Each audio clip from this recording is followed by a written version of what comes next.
لما عرفت ان الكيلو منها ب1000 جنيه ما ترددتش لحظة ان انا اجرب اعملها. وانا طبعا بتكلم على البقلاوة التركي.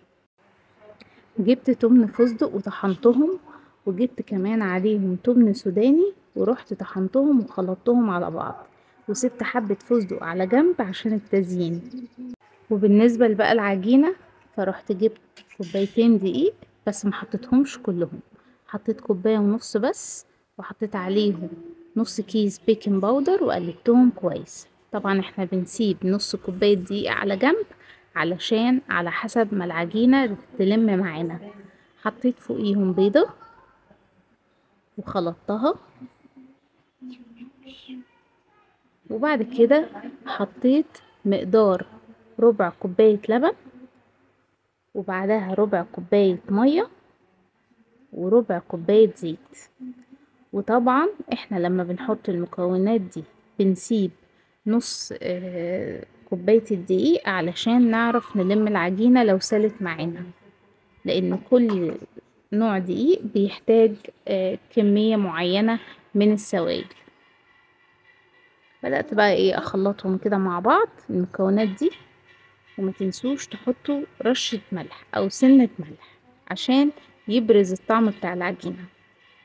المهم لميت بقى العجينة وسبتها تستريح شوية، على بقى ما غسلت المواعين وعملت لي كوباية شاي وشربتها، قلت اخليها تستريح شوية وبعد كده اخدها واعجنها. ولا غطيتها ولا اي حاجة، هي اصلا ما فيهاش خمير، هي فيها بيكنج باودر بس. رشيت حبة نشا لان هو دوت اللي انا هفرد عليه العجينة، مش الدقيق، النشا. فرشت العجينة وبدأت أفردها أكتر بالنشابة علشان أرفعها على قد ما أقدر. كل ما كانت الطبقة بتاعة العجينة أرفع كل ما اديتك نتيجة أحسن. خدوا بالكم كمان إن كل ما العجينة ما تستريح وكل ما تكون الكواليتي بتاعة العجن أحسن، كل ما تدينا عجينة تقدر تمط معاكي ويبقى شكلها أفضل. بعد ما فردتها بالشكل دوت رحت طبقتها، وبعد كده رحت طبقتها تطبيقة تانية بالشكل اللي انتوا شايفينه دوت. بعد بقى ما بتطبقوها بالنشا كده، بتروحوا جايين تعملوها تاني بالنشابة وتفردوها فردة أخيرة بالنشابة.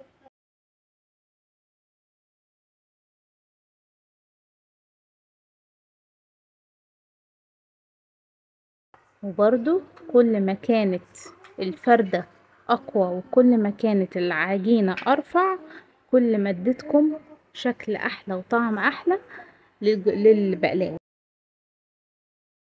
بعد بقى ما خلصت فردها رحت جبت المكسرات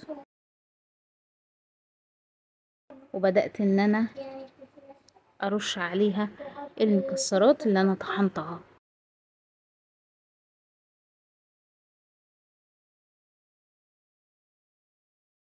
بصراحة ما كنتش متوقعة النتيجة تبقى بالجمال دوت والطعامة دي، احسن كمان من اللي بيتباع في المحلات برا. كمان اكتشفت ان عمل العجينة بتاعتها بسيطة جدا، غير انها كمان مش محتاجة اي تكاليف غير التكاليف اللي هما بيكلفوها. كل اللي كلفتهولي كوبايتين دقيق وشوية نشا وشوية بيكنج باودر وشوية ملح. وطبعا كانت اغلى المكونات اللي فيها هي الفستق اللي انا اشتريته. وطبعا ممكن تستبدلوا الفستق بسوداني عادي، مفيش مشكلة، ما فرقش كتير في الطعم.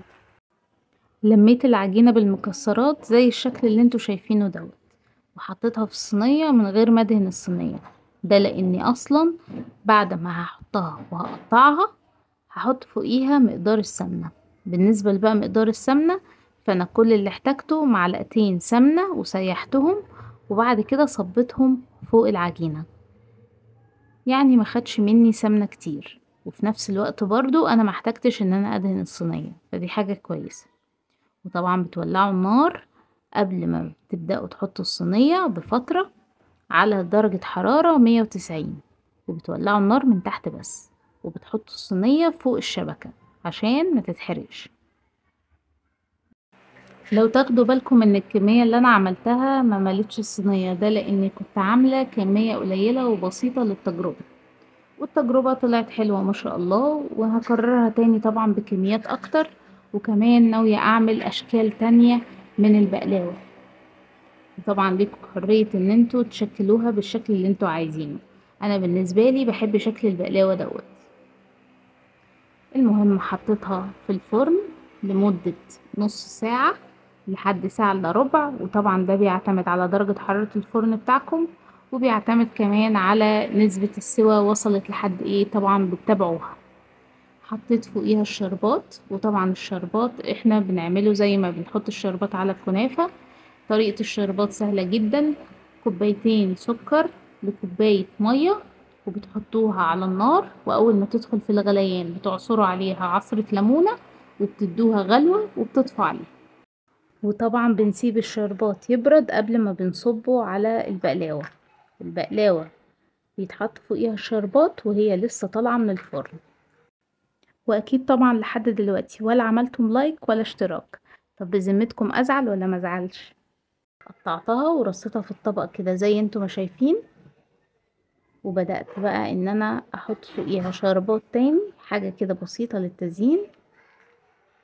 وكمان حطيت لها المكسرات اللي فضلت عندي. حقيقي الوصفة دي طلعت خرافة. الف هنا وشفا عليكم. جربوا الوصفة على ضمانتي، وقولولي لو في مشكلة واجهتكم في الكومنتات. واتمنى تتابعوا القناة وتعملوا لايك واشتراك وفعلوا الجرس عشان يجيلكم كل جديد. باي باي.